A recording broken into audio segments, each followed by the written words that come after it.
A good rule of thumb for people in recovery is that if you hang out at a barbershop long enough, you're going to get a haircut. Translation, if you frequently hang out in places where drug and alcohol abuse is the central focus, it is only a matter of time before you get loaded. Now, while there are some nuances to this, we're going to talk to somebody who's not only been able to come up with a solution to this, but also become a successful and accomplished music artist within the EDM space, a place that is notorious for frequent drug and alcohol abuse. Be sure to follow us on X at RFTA Recovery and share your thoughts with us on the episode or anything else. We'd love to hear it. As always, this podcast is for entertainment purposes only. Please don't ever substitute what's on here for any official clinical or medical advice. Trevor Wilson, AKA Dead X, is someone that is no stranger to the EDM scene, performing at major events such as EDC or Electric Daisy Carnival, Beyond Wonderland, and a bunch of others. Trevor frequently defies the barbershop haircut rule of thumb with multiple years sober, and I'm stoked to hear not only his stories, but also how the hell he did it. You're not going to want to miss this. Stick around.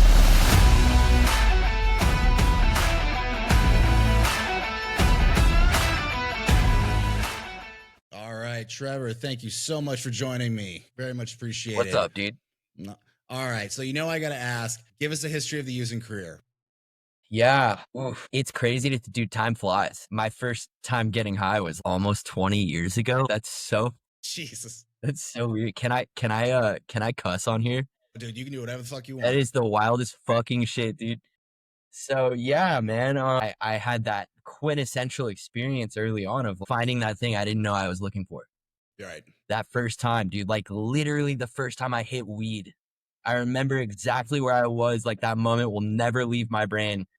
And I remember the switch happening. And I was like, oh, this is available to me. What in the fuck have I been doing this whole time? This is everything. I get it. Yeah. It was around my 16th birthday. And man, like it went so fast, bro. It went so fast from that experimental, like innocent, naive. Yeah. Like all my friends are doing this and I'm going to try and, I'm going to just like fuck around with it. By the end of that was in like around April or May of that year. And by the end of that summer, by the time I was going into sophomore year of high school, I was behaving towards weed the way that I, as a junkie, behaved towards heroin. And it's crazy that they say that with weed too, because everyone's like, oh, it's just weed, whatever. And it's like, if you got this thing, it doesn't matter. Dude, and it had nothing to do with, like looking back, what I know now that I didn't know then is that like, it had nothing to do with the substance itself. It was the behavior. What does Bill say when he sees the gravestone, the omen? Where he failed to heed the ominous warning. Ominous warning. Yeah. It was like the perfect foreshadow, And so, yeah, by the time I was in 10th grade, was fucking smoking weed every day, bro. And like, I hadn't even drank yet, which is the funny thing. Like, I didn't drink until like 10th or 12th grade. It was like everything that I found became my thing. Is in like your new substance? Yes. Okay. Like, and also kind of in life too. Like, that's just kind of the personality that I have, is that like everything that I find like becomes my thing for a little bit. And I've like figured out how to integrate certain things so that they don't become my whole personality these days. Exactly. Yeah. I'm well into my 30s, so like hopefully I'm not, making fucking punk rock my whole personality anymore. But like, you get what I'm saying. A lot of people like us kind of share that thing where like, I say an identity. This is my thing now. This is what I do. Whether I advertise it or not, this is what I do. And either maybe I'm advertising it for cool points, and also maybe I'm trying to stay under the radar and get you off my back so I can go do more of that. Absolutely. Very quickly, it was weed. Then it was I was a skateboarder growing up, skateboarder, surfer, always on the surf team, sponsored skateboarder. Like really wanted to fucking go pro doing that, and classic SoCal upbringing, and had knee surgery early on. Like I screwed my knee up and tore my meniscus and had to have surgery, and so then it was the pain pills, and that was fucking. It was a dream, dude. And there's there's a little bit I could say about my access to those things that it's on some like except when to do so would injure them or others type shit. So I'm gonna keep it, keep some things out of the story. But yeah, like I had really easy access to all this stuff all through high school. So yeah, it was weed, it was drinking, it was pain pills, it was Adderall. I was getting prescribed, and just like whatever it was on a given day or week, like I was full on in that thing. And in high school, dude, it was all fun. It was all fun. I had a safety net. It was all good, and never really got into too much trouble. I really just wanted to get high and chill. And I've been into music my entire life. So that was my MO. Like I just wanted to get high, go into my fucking little garage studio that I had and play around with noises, dude. And, play my guitar and make weird fucking beep sounds with my computers. And I received a lot of positive reinforcement for that because I was passionate about something.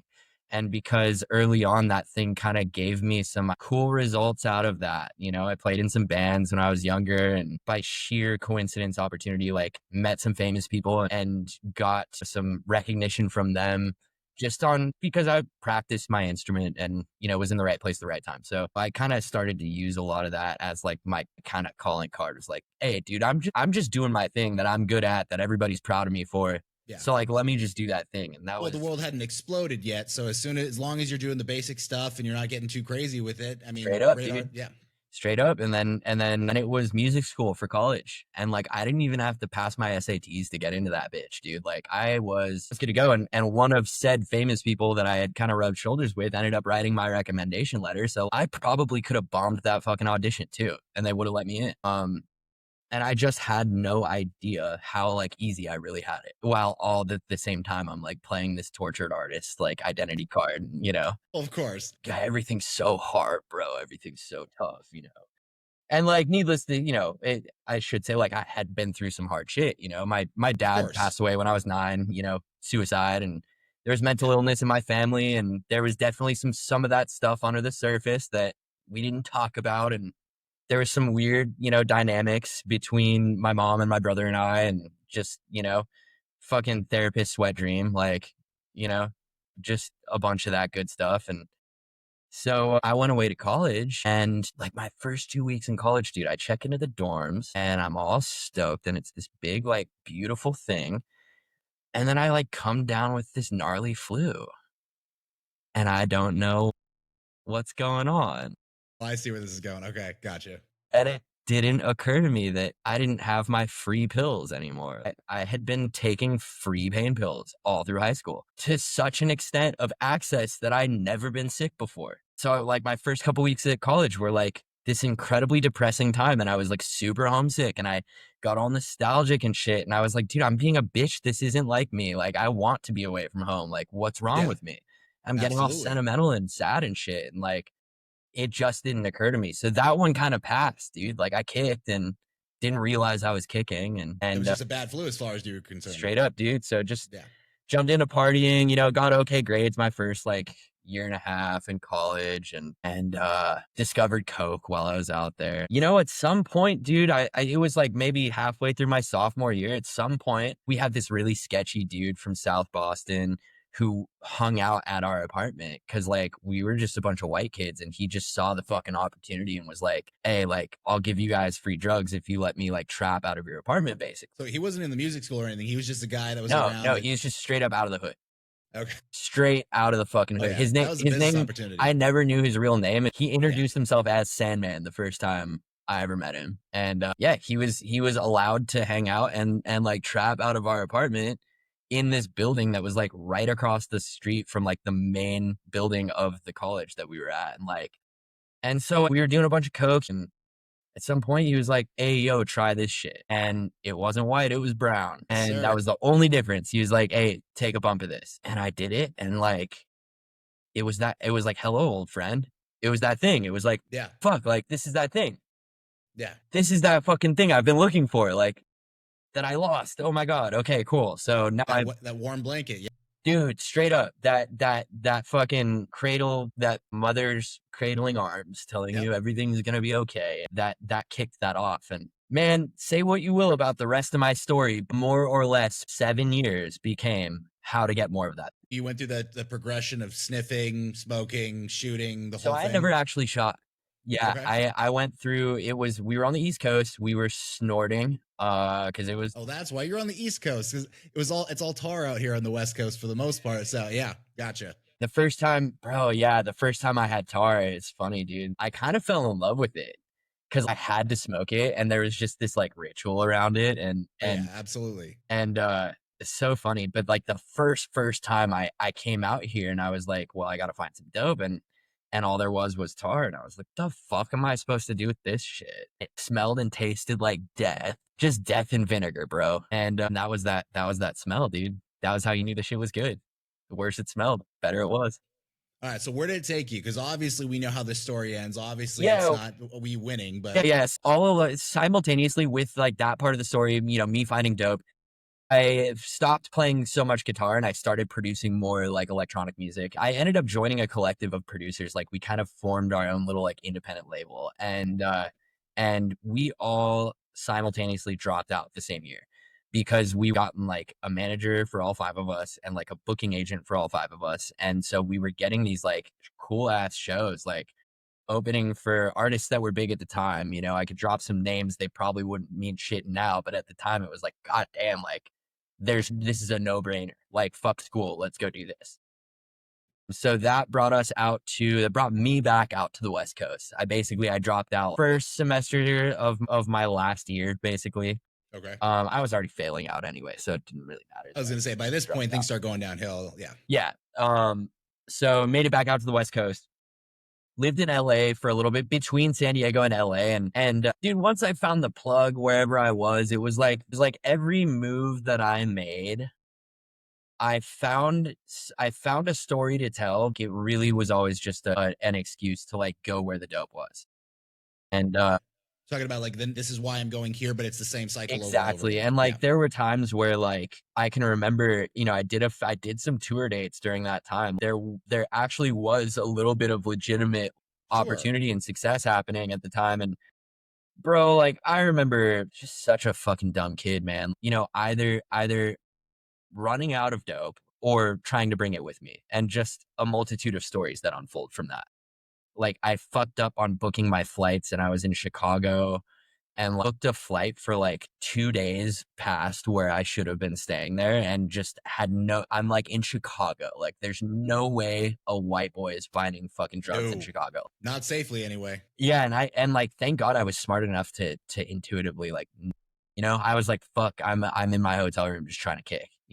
So just a bunch of stories like that, a bunch of dumb shit. And this was where it started getting like fun with problems, and then like really close to just problems, where I'm starting to not care so much that like my friends are getting sketched out by me, and I'm starting to not really try to keep the facade up so much. And I've got an apartment in East Hollywood, like Los Feliz area, and I'm spending most of my time on Skid Row, and telling my roommates that I'm at friends' houses, but telling my friends that I'm working, but then not, like. And it occurred to you by this point that things are getting a little sketch?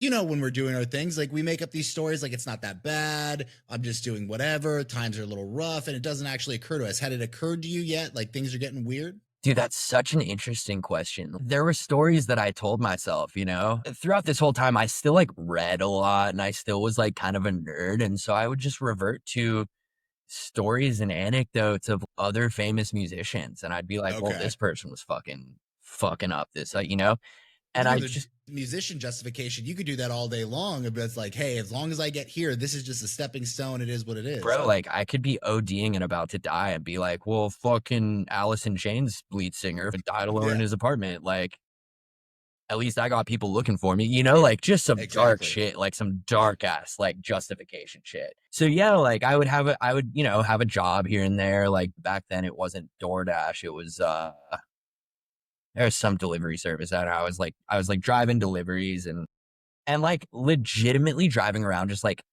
I had like a playlist on Spotify like of all songs about heroin. I was like obsessed with the fact that I was a junkie. It was romantic to me for some reason, which is dangerous, super dangerous. I was definitely a victim to like the kind of cultural mystique around that and like the way that it had been portrayed, and none of the, I guess the point I should be making here is that none of the cautionary tales ever really sank in with me. It was always just how cool it looked. So it wasn't like that classic, like, I will succeed where you have failed, blah, blah, blah. It was just, I'm in it. This is romantic and I'm living the rock star facade. Yeah, like I really still thought I was going to find some success. And then I thought I'd be able to just stop eventually.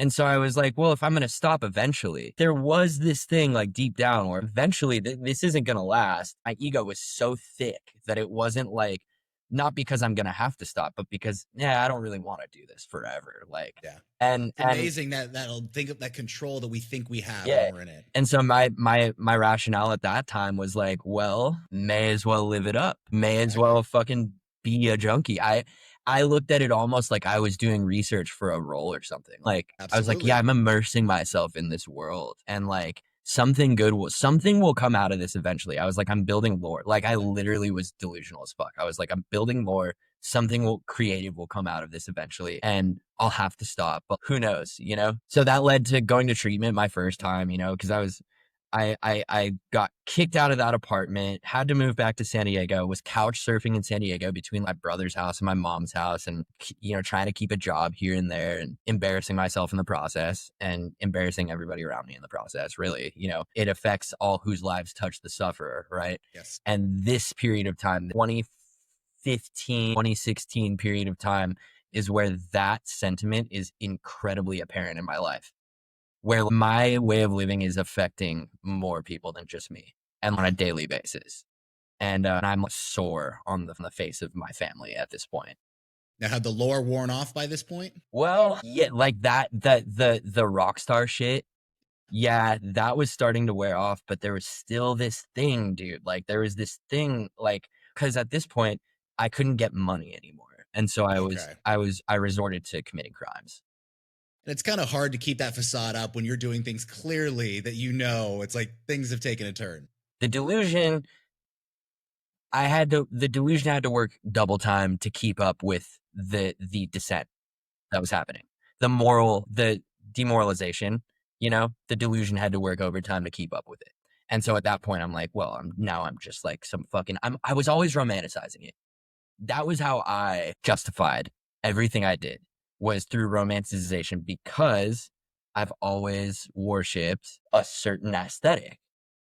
And so as long as I could play into that in my own mind, I was like, fuck it, dude. Somebody out there is watching the movie of my life and going, damn, this fool's hard. Like that was, you know? It's almost impressive sometimes, the delusion, the narratives, the things that people tell themselves. In our line of work, bro, we hear it every day. I know. I'm not joking. I had a client the other day who had been to treatment several times over and over and over again, trying to tell me about how he can control his mind and heal his body. And now he's going to heal his alcoholism. And he is that level of a meditation master. And it's one of those things where, you know, you don't want to be an asshole, but at the same time, there's this little bit of like, can you look around? I got a funny one for you. I'll try and be real quick about this. I do an exercise in one of my groups where I write on the whiteboard, I define the word resilience. At first I say, what are you guys, when I say the word resilience, what's everybody's idea? Like, let me hear from you. Just no wrong answers, just what comes to mind. And it's usually pretty on point. And like, you know, we get around the room and then I'll put it on the board, and it is the capacity to withstand or recover from difficult or harsh conditions. It's so simple. It's perfect. There's so many directions you can go from that. So then I'll say, okay, what I want you guys to do, I want everybody to grab a blank piece of paper. I want you to draw a picture of something in nature that to you is an example of resilience, something that's not man-made, that occurs of itself. And we'll go from there. And I had this guy a few weeks ago be like, he drew a stick figure and he goes, it's me.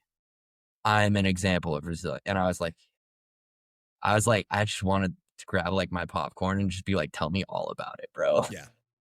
Now, to be fair, and this is where the clinicians got to come out at me a little bit. Have we survived a lot of shit? Are there things that probably should have killed the normal person? That's why I was like, bro, I like low key, I feel you, but like I have to do my job right now. I'm like, exactly. I have to be like the lame like voice of reason in this situation and be like, okay, well, not a wrong answer, but like, have you considered that maybe, you know, there's a better answer to this, because like, unfortunately, the thing that I know that I didn't know when I was on his side of the table, and I can't speak for him. So before I say this, I didn't recover by just believing in myself. That's a hot take these days. I had to believe in something else. Yeah. I couldn't just be like, well, I can do it. That's great. That's great. Like component, right? And like it helps to have a little bit of confidence in your ability to do certain things, but like, but we're cocky. We're not confident. Yeah. Yeah. So anyway, we digress. This is crazy sidebar, but so yeah, so the illegal shit starts happening. I get caught a couple times doing some sus shit, and I got caught. This was before my first time in treatment. I got caught in a place where I shouldn't have been, but I got cuffed, arrested, booked overnight. Had enough cash on me to bail out. Had my plug pick me up from jail. I made it to work on time that day. Nobody knew I had been in jail. And then the charges got dropped. I showed up for court, and the charges got dropped. Like I guess the arresting officer like never showed up, and they had charged me with receiving stolen property because I had weaved just enough of a cohesive story for like why I was in possession of the things that I was in possession of, and could have got hit with way worse charges, but they dropped the charges. It didn't really sink in with me. Nothing changed. The behavior didn't change. It was like I got away with it, basically, with whatever it was that I was allegedly doing. Again, always so crazy. Yeah. It's seeing it for what it was is the close call. It's like, I got lucky on that. Well, let's just keep on going. Well, it was like, okay, well, I'm out of jail. Now I can just get high. I was sick. It had been 18 hours. I needed to get high. That was all that mattered. So at some point, I was staying at my mom's house, and I was like fucking MIA one day, and she went into the room like that I was staying in. Not even to look for shit, really, just doing what moms do, just straightening up the room and like being a fucking good host. And like, I think she was like about to do my laundry and like found a piece of foil. And I was like, well, fuck. I just barely lied my way out of that one. I was like, oh, well, it was THC wax and I didn't have a fucking dab rig. So I was, I've seen people on fucking TV smoke things off tinfoil. So I thought I'd try that. Meanwhile, it's been like 5 years that I've been smoking dope. The way I got caught the first time I went to treatment was I almost wish I had stayed sober that time so that this could be a part of my story, because it was the most divine inconvenience of my life. The most just divine wrong place at the wrong time. Crossing paths with the wrong fucking person who... What happened? So I went on a surf trip with one of my mom's friends and his son. And we were just going on like a day-long surf trip. We went up to Newport and then we went down to like Trestles and then back to San Diego. And we were just like hitting a couple spots throughout the day. And in between Newport and Trestles, we met up with this board shaper that he was friends with, who was shaping a board for his son, who was also with us. And so we met up with them and ate breakfast somewhere in probably Costa Mesa or Newport, at some point at like up there somewhere. And we're fucking at this breakfast place. And I go to take a piss, but I go into the bathroom and I'm like, I have two different foils with me. One of them has heroin, the other one has meth. And I'm like fucking ripping both. And I come back out like happy as a fucking clam, like, just cool. Perfectly everything's down, fine, up. like whatever. Yeah. And I thought nothing of it. And like 2 days later, dude, bro, my mom's friend confronts me and he's like, hey, like, you're using heroin. And I was like, me? Nah, you got the wrong guy. This guy had to have had a little bit of a history to know what's up. So apparently the surfboard shaper pulled up to breakfast with his dad. And his dad, bro, like just the most random, like I've never met these people in my life. He goes into the bathroom after me just to take a piss, dude. And smells the dope. Yeah. Because his other son his other son was in recovery. And once you know that smell, dude, it's like game over. You know that smell for the rest of your fucking life, dude. And so he pulled my mom's friend who I was with aside and was like, that kid has a heroin problem. I know what this shit's like. Get that kid some fucking help. So yeah, got confronted. He had already told my mom. And it was that classic thing where it was like, pack up and go to rehab or get the fuck out. And so I packed up. I went to rehab my first time. Went there, did the thing, got high my first day out, dude. When you were getting out, did you know you were going to get high, or did it just happen that way? Part of me wanted to stay clean that first time. Part of me was like, I think there's something to this, but it didn't hit. Like, I didn't have an experience. I was so sold on my own bullshit, dude. I was still, even if I wasn't going to do dope, like I was going to still drink and smoke weed. I was that kid. I was that guy arguing with every single fucking facilitator about why it's okay to smoke weed. What we now know, you and I, as like the worst fucking person to deal with. Because it's like, dude, shut up. Like, it's fine. Like, yeah, if you want to do that, that's fine. But don't try to sell everybody in the room on it because you clearly don't think it's okay, or else you wouldn't be trying to sell everybody on it. Are you trying to convince us or you here? Exactly. Yeah. Got a sponsor, met up one time, and he kind of talked me through 1, 2, and 3. It was fucking gibberish to me, dude. It just didn't occur to me that my problems were because of me. It just really didn't. So, I was doomed. Where'd you stand on the God issue at the time? Because you mentioned 1, 2, 3, and so that's obviously going to be a topic in there. Yeah, dude. I was raised Catholic-ish.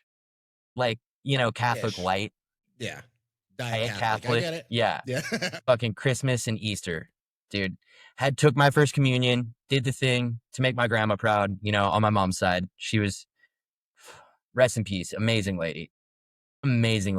She had also passed away. That was a big part of my descent as well, is that I took her passing extremely hard, but I chose to take her passing extremely hard. You know how that goes. Well, it's very opportunistic. Absolutely. Yes. You know exactly how that goes. And so, one of the positives from that time, and this still stuck with me, and there's a case manager that still works at Hope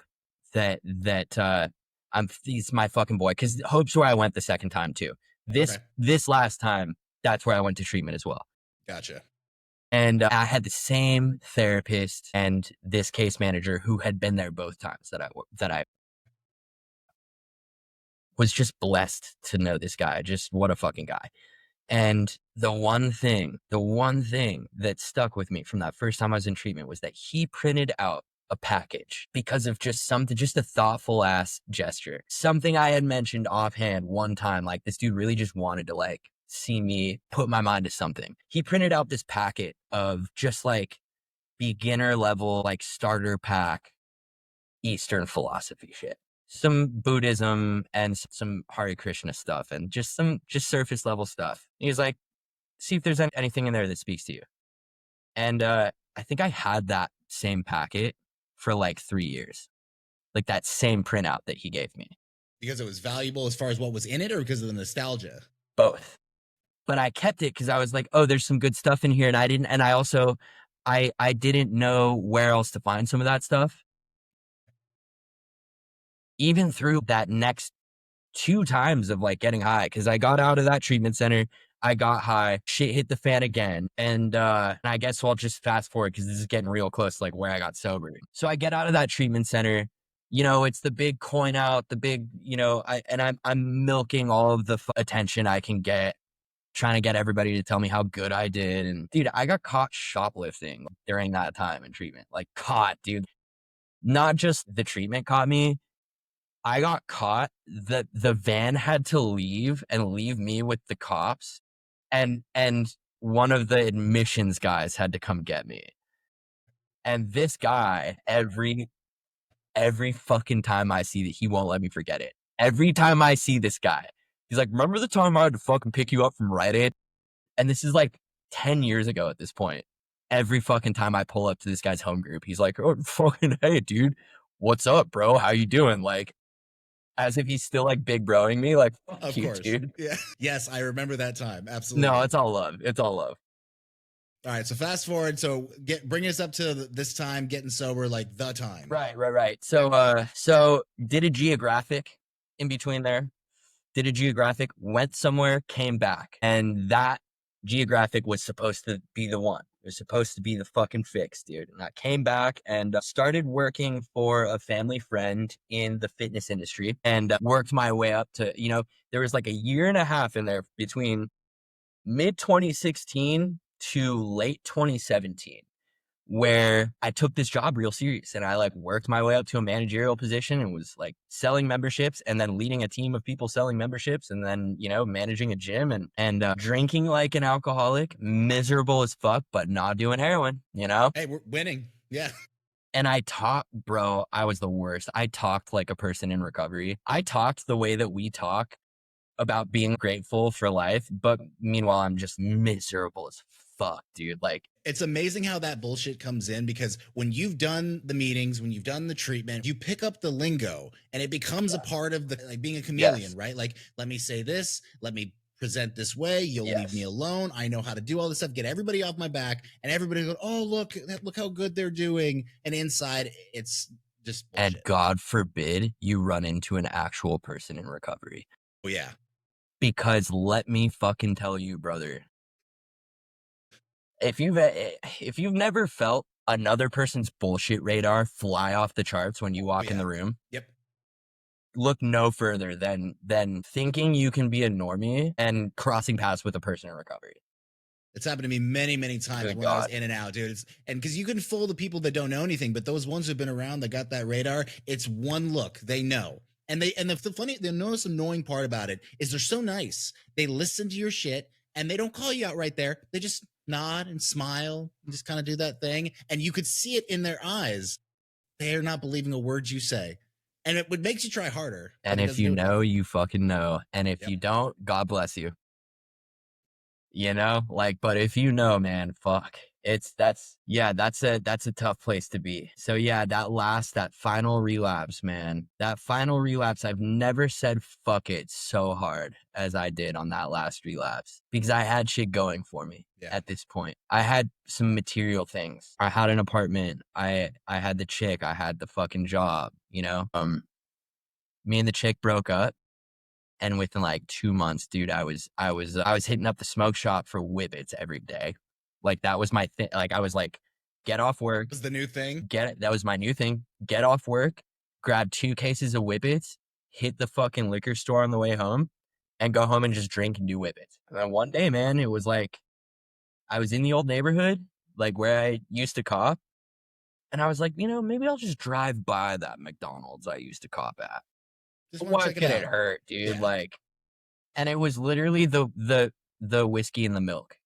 Yeah. It was that exact story. It was like, well, I'm just gonna go smoke a cig out front, dude. Like, it's not. And I smoked a cig, and this experiment went so well, right? Just like it says in the book, that I was like, maybe I'll say what's up to somebody. You know?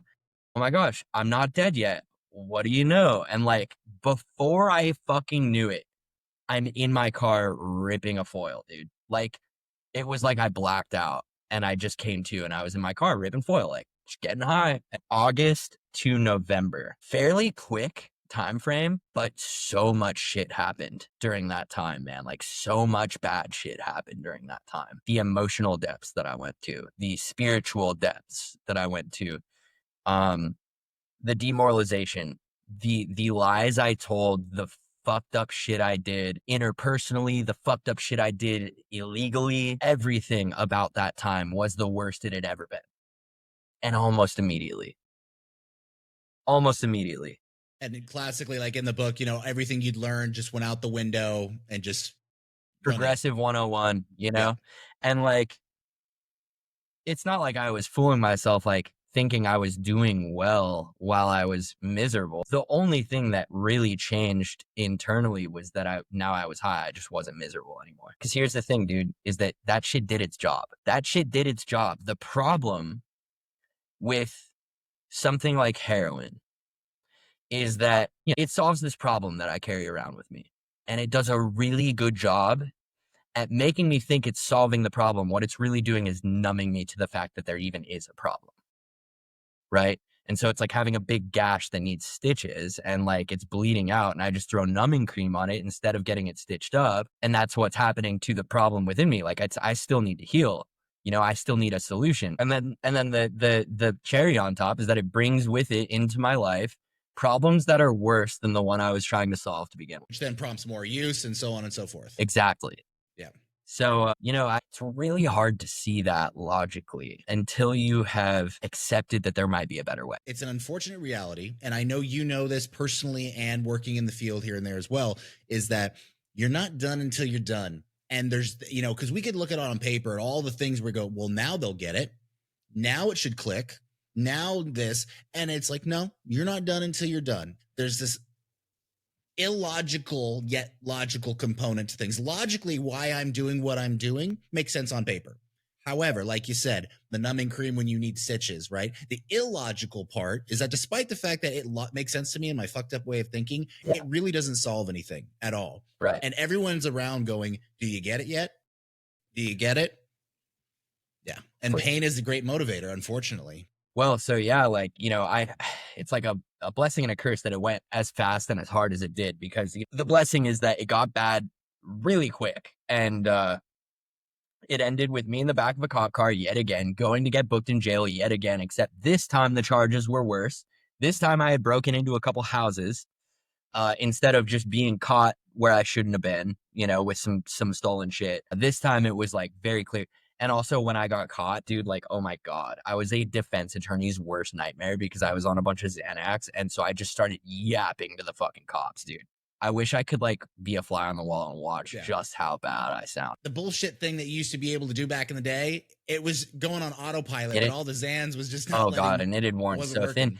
And you know, man, when I look back on that with a little bit of compassion for myself, I can see that I wasn't believing my own bullshit. And at a certain point I was like, dude, just take me. Just fucking take me in, dude. I'm done. Mercy at that point. I'm done, dude. Like I was done, bro. Like I was too fucking tired, man. I was just exhausted. So they put me in the back of a cop car, and like there's this little part of me that's like, well, you know, maybe I'll get booked and make bail in time to make it to work on time. And if that happened, and I was like, I hope that doesn't happen, because if that happens, I'm going to keep doing what I'm doing, you know? Needless to say, I could have easily gotten away, but instead of driving away when I left the last house that I was in, I got high in my car. I could have probably gotten away. And it's like, I look back on that now and it's like, thank God I didn't. But something else was at work that day. And when I finally fucking 20 some odd hours later got made bail, which like my bail went up and up and up because I kept yapping to the cops. They kept coming and pulling me out of the cell, asking me questions. And I never said the word lawyer once. And so my bail went up to like $100,000, and I had to pay 10 grand to the fucking, you know, or my family. I didn't have to do shit. My fucking poor family had to fork up 10 grand to get me out. And like, they considered not, you know, they considered not doing that, which like rightfully so. And so, so I had that classic fucking moment of clarity, dude, where like there was just enough space and time between me and the last time I got high for like one tiny logical thought to creep through. Where that some voice, and I don't know if it was my voice, I don't know where it came from, but some voice was like, are you sure there's not a better way? You know, why don't you just make sure? Why don't you just check one more time, right? It's moments like that too, because when we talk about the quote unquote God issue, I know there's going to be people listening to this that want nothing to do with the God issue. Fantastic. No problem. However, there's a phenomenological thing that happens with a lot of people, myself included, and yours, that when they're there, when they're in that last one, there's a thought, a voice, whatever the hell you want to call it. It's different. There's something about it. And it's usually so simple. Like you said, are you sure there's not another way? I know for me, it was just, you missed something. You kept repeating over and over again, but it was different. And it's so crazy how that comes up with so many people's stories. Yeah, man. It's so funny how like not special that whole experience is. And we want to be special so bad. Yeah. Yeah. I got 12 steps, but like I didn't really need it. Like by the time my homie that showed up, who had been sober, still to this day, my best friend, will be the best man at my wedding. Like we are close as fuck to this day. We did heroin together in college. We went to college together. We were the only two people who would answer each other's calls at one point. because of how bad everything got. He had like maybe 3 years, was coming up on 3 years at this point. And my brother, who picked me up from jail, called him and was like, listen, dude, I don't know where Trevor's heart and head are at right now. And it would probably help if you pulled up and like talked to him. It was a little more dramatic than that because I think my brother probably thought I didn't want to get clean, but like what was going on inside of me at that point was so like, there's so much finality to it. There was such a sense of like, this is the last time that this is going to happen. I truly felt like this is the last time I'm going to make it out of this type of thing alive, which kind of segues into my little kind of recurring theme of my first 3 to 4 months of sobriety, because I was also facing possible prison time from the charges and ended up getting convicted, ending up taking a plea and that was just another god shot, dude. Like had already started working some steps and the liaison from Hope by the Sea, man, yeah, that's a whole other story. But the liaison from Hope by the Sea ended up knowing the DA on my case. Like they had gone to school together or something. You just can't make that shit up. And she pulled up with me. My mom's like sitting there crying, and this lady's sitting there like making fart jokes, like, cause she's like, she knows everything's gonna be fine. It was like wild trippy. Like, and she was like, but yeah, we went to school together. Like, let me talk to him. And so she was like, hey, look, this kid's not a fucking criminal. I've gotten to know this kid. He's not a criminal. He needs recovery. And it was classic story. Classic. He's a good kid who did some bad shit. So yeah, so I was quite literally offered a second chance at life. It wasn't just that figurative level that we talk about in the rooms where like, we got a new lease on life, which is Right. entirely true for anybody who's experienced this shit. In the material world on a practical level, like got another chance. And at that point, I had yet to kind of experience some real relief at that point. Cause this is maybe, I got sober in November. This is maybe April, I think was my conviction. I got to this point where I was like, okay, well, like my mental health was clearly suffering. Cause I was like, okay, well, I know I don't want to get high again. So if things get bad enough, I'll just kill myself. And what a beautiful place to be to start working steps. And it's so funny that you say that because I know what you mean. But on paper, like if you tell that to the rest of the world, like what a beautiful place. They're going to look at you like you're crazy. Well, I had to let me say, I had to put some trust in psychiatry. Okay. I had to get on some meds. Like I needed some therapy. The therapy that they gave me in treatment was actually therapeutic for me. I employed my therapist on the proper level. I employed this in-house psychiatrist on the proper level. I trusted, hey, this, from what you're describing, this med might work for it. Like I tried a couple different meds. I got to the one that worked and I'm still on it to this day and it works. And I know it works because of how I feel when I get off. I know it works because of how I feel when I don't take it. And I'm so glad that you mentioned that too, because, one of the things that we do on this podcast is we're blending everything in here to give the raw, real story for everything. And meds have their place. Dude, they right? do. Even in the 12-step community, right? And I know that there's that whole shit about, you can 12-step away everything in there. And yeah, meds have their place. It's just, I wish it worked like that 100% of the time. And there have been points in my 7 years of sobriety where I've been bought into the idea that it did work like that. Like I've been at places where I forgot I was on meds and I was trying to sell some shit that I myself like had not in fact bought. So thank God for honesty. Thank God for the universe and whatever it does to fucking sting our ego, because it gets real. And if you can open your heart to shit getting real, then the story can change. And if the story changes, the past doesn't hurt as much. And that's one of the gifts of this whole thing, right? And so, I was at a point like in that March of that year, this is 2018 we're talking about, where I was having a little fun in treatment. I was fucking around. I was, hanging out with the girlies. I had my little fucking friend group and shit, and I was doing some step work. But it wasn't until, you're going to laugh so hard at this, it wasn't until I walked through the door at Talk Show. No. Okay. Go for it. Just keep going. It wasn't until I walked through the door at what would become, for the people who are listening who don't know what I'm talking about, what would become my home group. And what would become people that I to this day are my family, dude.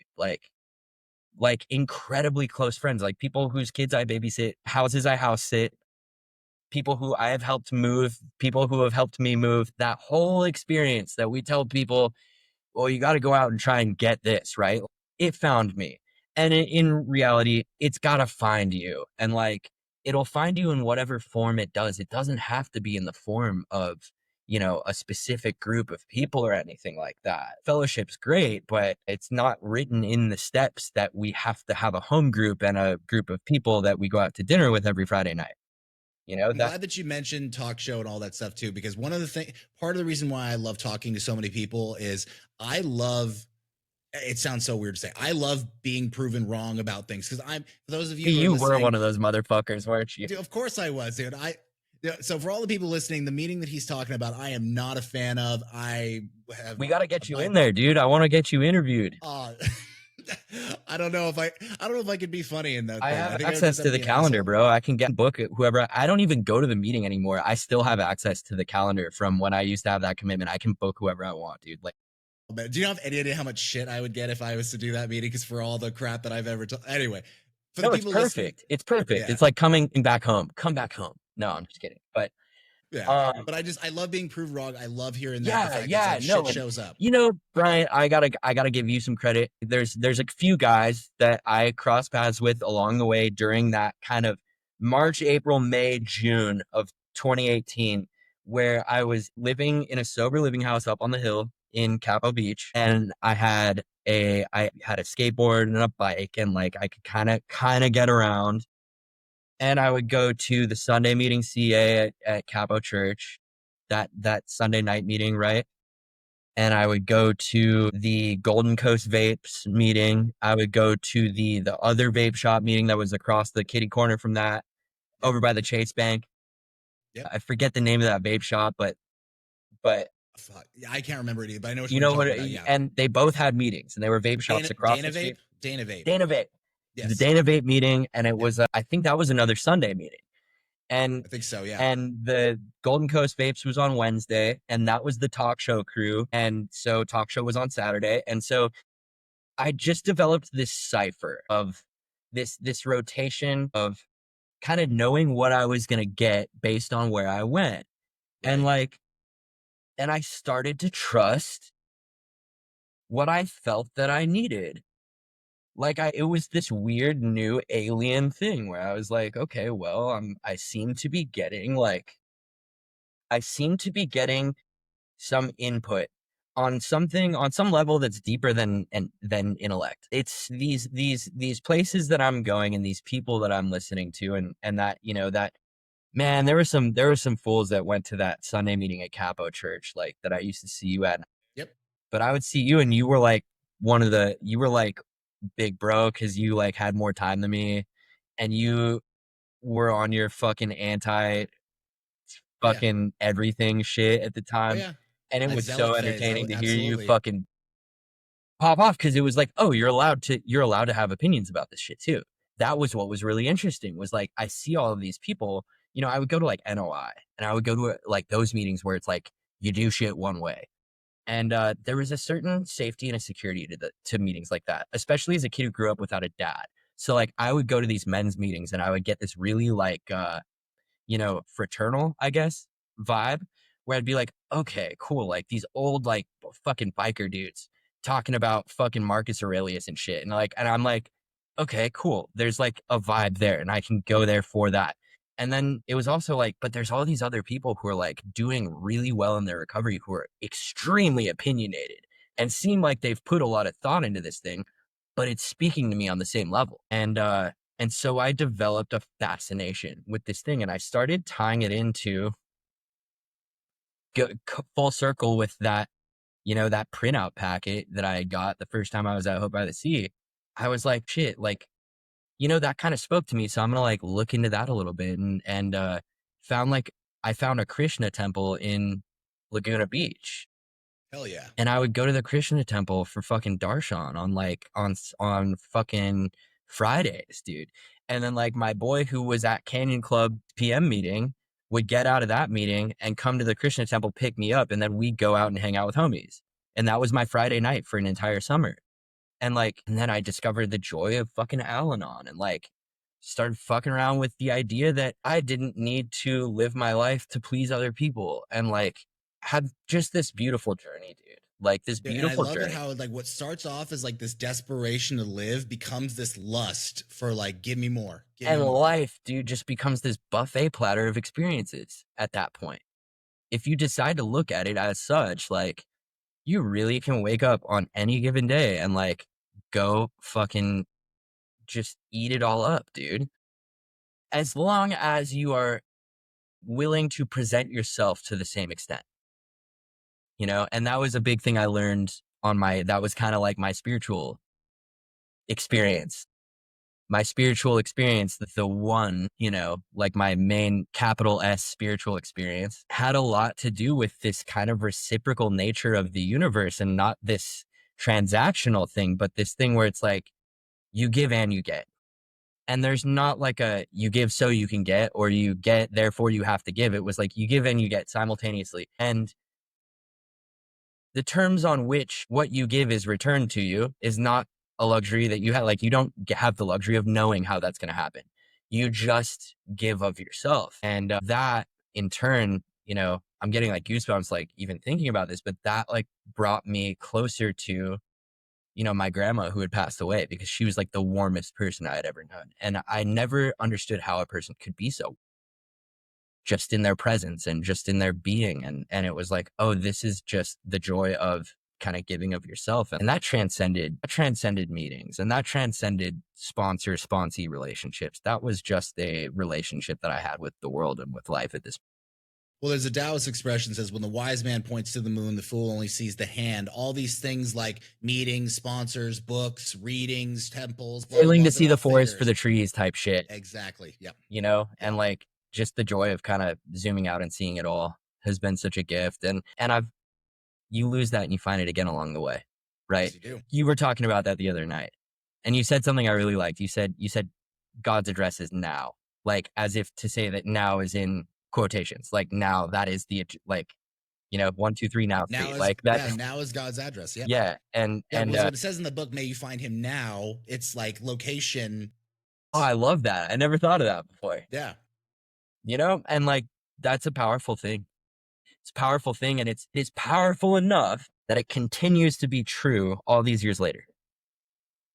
And unlike the best drugs I've ever done, it's as good every time I find it as it was the first time I found it. And that's the shit that I try to fucking hammer into the heads of these kids that I talk to on a weekly basis. Without, So I want to like, segue real quick onto something, because I think this is a good thing to kind of segue into, because I really want to get into how the hell you do what you do in the EDM world, given the fact that you're sober. But the reason why I use what you say about, you know, these kids in treatment and do all this stuff to kind of segue is because you and I have heard the people say that kind of grandiose, here's what's going to keep me sober, when we say like, hey, you need to find some meaning in your life. And somebody's like, well, I'm going to go be an artist, and I'm going to go do this, and this is what's going to keep me sober. And what do we usually always tell them? It's that barbershop haircut analogy, at least in the beginning when you talk about early recovery. It's just my personal opinion. I think that if you're new in sobriety, you have zero business going to places where drugs and alcohol is one of the main focuses. Just my opinion. But how the hell do you stay in that type of environment where drugs and alcohol are so rampant and stay connected to this thing? It's one of those things. The answer is so clear to me in like an intuitive sense. And I want to put the words together right, because, you know, I can make it make sense, but because it is, I understand how counterintuitive that seems from the outside. Well, the truth is, I wasn't the first person that walked down that path. The person who 12-stepped me, who I told you about, right? I just got off tour with him. Okay. And he was doing that shit. He blazed the trail for me. Okay. In more ways than one. In some artistic ways as well, not just in like lifestyle shit, but like, you know, he's had a lot to do with my trajectory in this particular venture that I'm on, which I'm extremely grateful for it. And he's just the type of dude that it's so funny. Anytime I try to fucking express that gratitude, he's like, dude, don't be fucking weird. Like it's, like kind of doesn't hit, it doesn't land. And he's always like, dude, you're so sentimental, bro. Let's chill. It's not like that. And I'm like, no, but it is so much more like that than you think, dude. He's been a guy, like he's only 2 years older than me, but when you're in college, that's like a lot, right? So when we met, he was like a little bit, he's like, dude, guy's like my big brother, dude, in a real sense. And so when he 12-stepped me, it was, we were on the ass end of a decade of having, gone to the clubs and the after hours and partaken in all of the debauchery that comes along with that, and done it harder than all of the rest of our friends. And he was like, dude, I go to raves sober and it's really cool. And like, I needed to be told nothing more. I was like, great, cool. Like something in me was like, I had been told that it was possible. And so I was like, all right, cool. Bet. How do I keep it together? Well, in the book, it says, we can go freely where any free person would want to go, as long as we have a reason to be there. Right. Exactly. And so that stipulation was I needed nothing more, because I never got high to party. I got high to feel okay about myself. Deep down, I really just wanted to be a good person. And what's so funny is if any of my recent clients watch this, they're going to be like, this dude's spouting the same fucking bullshit he spouts in group, because like all these slogans are about to come out, dude. Deep down, I really just always, if I'm honest with myself and I ask myself, what the fuck did you want all this time? It was to be a good person. Right. Exactly. Now, my relationship with the path from where I'm at to good personhood has been a very complicated one. And that relationship has been altered by how I was raised and things that happened along the way, and things that were positively reinforced based on my behavior, things that were negatively reinforced based on my behavior, things I got away with, things I didn't get away with. And so all of that affected my relationship with the path to good personhood, along with the indicators that I'm on the right path. I've had a really, really rough relationship with what is an indicator that I'm on the right track, right? For a long time, it was how I felt. Enter drugs. Yes. Also, let's not understate the increased efficiency that one feels on amphetamines. Like I felt like, okay, if I can be more efficient, then I can be better. Accomplishment's your middle name. Absolutely. And so like, really, I have allowed myself to kind of play around with that idea, this like, what did I really feel like I was missing? What was supposed to be in that hole that existed that drugs filled, right? And you can easily tie that into the God conversation, but like, yeah, so deep down, I wanted to be a good person, right? And so to me, it's like, okay, well, a good person is a person who's the best version of themselves, and embraces what they're passionate about, and embraces morality, and has a solid relationship with the underlying values that motivate their actions, and they, as closely as possible, align their actions with those motivations that are indicative of those values, right? Things like, look no further than stoicism, courage, wisdom, justice, and temperance, right? For example, like those are four great pillars of a good person.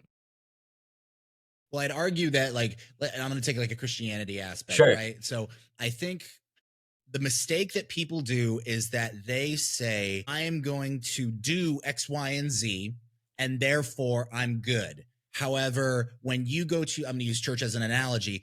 When you go to church and you're being a Christian, you don't imitate Christ. You don't go here to do these things. You are striving to be Christ-like. And these things are just the mechanism and the vehicle for, but if you as a person remain the same, to put it simply, it's all bullshit. And I think that when we talk about like the stoicism component, it is not just a matter of me not caring what happens. No. Me being different. Dude. Yeah, like, bro, that the connotation with stoicism is so funny, because it's that thing where it's like, well, I'm very stoic and I'm serious or emotionless, whatever. It's like, no, dude, like that whole thing that picture that gets painted about stoicism, that's a place you arrive to. Right. that's a byproduct of living a certain way where it's like, throw me tragedy, throw me passion, throw me romance, throw me fucking hardship, whatever it is, like handle it the same. Right. I handle it the same because it means the same thing to me. And because my internal relationship with meaning and purpose runs so deep that all I need to do is experience what is outside of me. And that machine is at work. And so it becomes a lot less about showing, through fucking, becomes a lot, these fools are fucking practicing next door. It becomes a lot less about expressing these things verbally or Yeah. expressing emotion. And it becomes almost, 99% about action or omission, right? Because omission plays just as big a part as action. Omission is action. It's just the absence. It's the same thing. It's like light and dark. And so these are the building blocks of self-worth, right? And so these are the building blocks of that substance that will fill that hole. My whole thing is what's the most practical approach to filling the God hole while still allowing that unknowable and unexplainable aspect to be part of the equation? What's the most practical path to get there, right? And that's I guess it ends up kind of mirroring a philosophical approach, because there's just building blocks to it. And we have language and we have the ability to reason. And so why not use language and the ability to reason in order to build the most clear and practical relationship with what lies between me and the best possible version of myself. So all of that is to say that I'm incredibly passionate about performance. I'm incredibly passionate about performing things that I've created. I'm also incredibly passionate about the feeling that music gives me. And so to serve that in and of itself, to allow that to be served, it's not easy. It takes discipline. It Absolutely. takes discipline, not just in the sense, almost least of all, in the sense that, well, I'm going to these clubs and I'm around people who are doing drugs. Dude, when the obsession's lifted, it's fucking lifted, dude. It is. I'm Yeah. not only am I not thinking about drinking, I'm not thinking about not drinking. You could be shooting up right next to me. I'm going to be like, okay, well, I got to get out of this room because I don't want to fucking be next to some illegal shit going down, but I'm not like triggered by it. Like, I don't, And that's the hard part for me. Like taking the lived experience recovery Yeah. with clinical therapists. This is where they fight. Sure. Right here is because there's a part of me that said, like, I understand what you're saying. When the obsession has been lifted, it has been lifted. I don't care. Do you? I'm enjoying me. That is what Is it that is. But not then on recovery? the flip side, Like, right. But then the therapist in me is sitting here going, yeah, but measurable. What do you do? How'd you get there? And it's so tough because I think, and that's in some senses part of what this podcast is about, right? The how in the middle, because the most annoying thing is it's just a story where shit just happens and there isn't a big how. Listen, man, you can call it God if you want. You can also not call it God if you want. I love the philosophical side of things. I'm friends with some fucking atheists who have worked the steps. Like, all that matters is that, to me, all that matters is that I leave a little bit of room for something that might not be able to be explained. It doesn't matter what it is. It's just that there's a little space there. I just leave a little space. I leave the door cracked. That's it. I leave the door cracked. I leave the cookies and the milk out at night. I don't know that Santa's real, but like I leave them out. It's almost like it's a tradition that has served me thus far. I don't know what else to say about that. I'd argue that once you have an experience, you stop caring. Like the whole, like, can I explain everything? Once you've experienced it, it's like I love the cookies out for Santa. It's like, Santa's not real. That's fine. I mean, I don't care. I enjoy doing this. This is what it is. It works for me. I don't care. Yeah, man. And it's not ignorance and it's not naivete. No, but it's like a sense of the magical, and the magical may only exist in the psyche, dude. Like, that's okay. Yeah. We are simultaneously very simple creatures and extremely complex creatures. And we have this extremely complex experience of existing. And part of that is this sense of something magical, this sense of something outside the bounds of what is explainable. And I'm not entirely convinced that that is not just a good metaphor. Like, allow it to be. Allow it to be. Allow it in. Just like the space for that, because cool shit happens when you open your heart to something like that. Absolutely. And it's not for me to say that that shit wasn't already happening and I just became aware of it, because we all know what that's like, dude. There's that Tony Robbins thing. Tony Robbins is fucking wild, but like he say what you will about him, but like he had this one thing where he was like, I want you to look around the room. I want you to take note of all of the red objects in the room. And so you look around the room, you look at all the red shit, right? And he gives you like 10 seconds. Then he goes, okay, now tell me all the yellow shit you saw. And it's like, oh, you motherfucker. Okay, yeah. I didn't see any of it because I wasn't looking for it, right? And the same can be said about kind of opening your heart to this much of what is unexplainable and just allowing it to be. And we have the pleasure or the privilege of having been prompted by these directions that we've taken to do that once every 24 hours. Mm-hmm. And if we do it and we're on top of our shit about it, we see some really cool shit, man.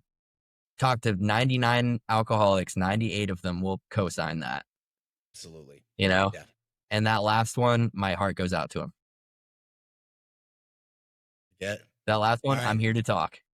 So we got to start wrapping up a little, because I know me and you could go forever for on real. this, but what's your thoughts on people saying, if I get sober, my life is over when it comes to having fun doing all that? Yeah. I think that's a good place to wrap it up.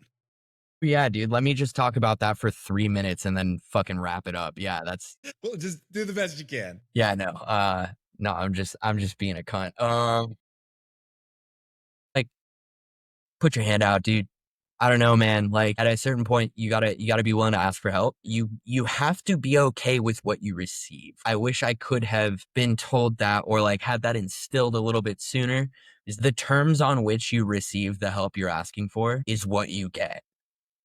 And you have to be willing to go forward with that, because like there simply is not a FDA approved fucking corporatized product for this thing. And so there's nothing that exists that wraps in a neat little package. One of the last areas of society where there really isn't a clear path through. Cancer, you go to a specialist, you get there's a whole thing laid out.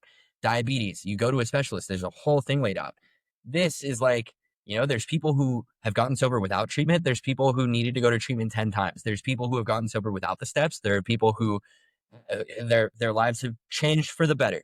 There are people know God, all of it. Yeah, the whole thing. So it's like at a certain point, you have to recognize or just allow yourself to walk through the fact that what you get when you ask for help is the help. And it as long as it just gets you over that first step, the first step that, you take your foot out of the swamp and you step it up on the hard ground, like that's sufficient. And just the willingness to take one more step, and it's going to suck. Well, hell yeah, it is. It's gonna fucking suck, dude. But like, is it going to suck any worse than the way shit's been going? That old classic logic. It's like, is it going to fuck you up any worse than you were when you came in? Right. It's never going to look how you want it to look, but it's going to look how it needs to look. Absolutely. And if you can trust that, you will feel so much better about all the bullshit you have to deal with. So that's my advice. That's my advice for somebody who's thinking about getting sober. Fuck yeah. Trevor. Yeah. Love it. Thank you so much. Appreciate it. Love you, man.